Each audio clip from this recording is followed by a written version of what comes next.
एकदा एक नावाडी समुद्रकिनारी प्रवासाला निघाला. प्रवासात त्याने सोबत म्हणून एक माकड बरोबर नेले. प्रवासात असताना जोरदार वादळ सुटले. वादळामुळे बोट समुद्रात बुडते. नाविक पोहत किनाऱ्याला जाऊ लागला, पण माकडाला जाता येईना. हे सर्व डॉल्फिन मासा पाहत होता.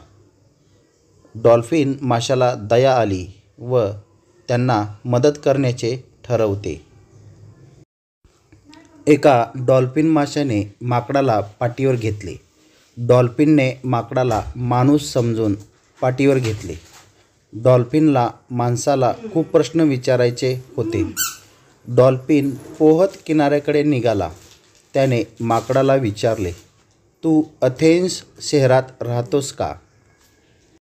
माकड म्हणाला, "होय, मी अथेन्स शहरातील एका मोठ्या सरदार घराण्यात वाढलो आहे."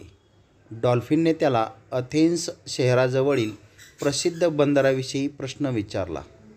"तुला पायरायस माहीत आहे का?" माकडाला वाटले की पायरायस हा माणूस आहे. माकड पुन्हा एकदा खोटे बोलला, "हो, मी त्याला चांगलाच ओळखतो. आम्ही दोघे चांगले मित्र आहोत." डॉल्फिनला कळून चुकले की माकड खोटे बोलत आहे. त्याने माकडाला तात्काळ पाण्यात फेकले. माकडाच्या त्याच्या खोटे बोलण्याची शिक्षा मिळाली. जर तो डॉल्फिनशी खरे बोलला असता तर तो किनाऱ्यावर सुखरूप पोहोचला असता. जे आपणास माहीत नाही ते माहीत असल्याचा आपण करू नये. तात्पर्य: नेहमी खरे बोलावे.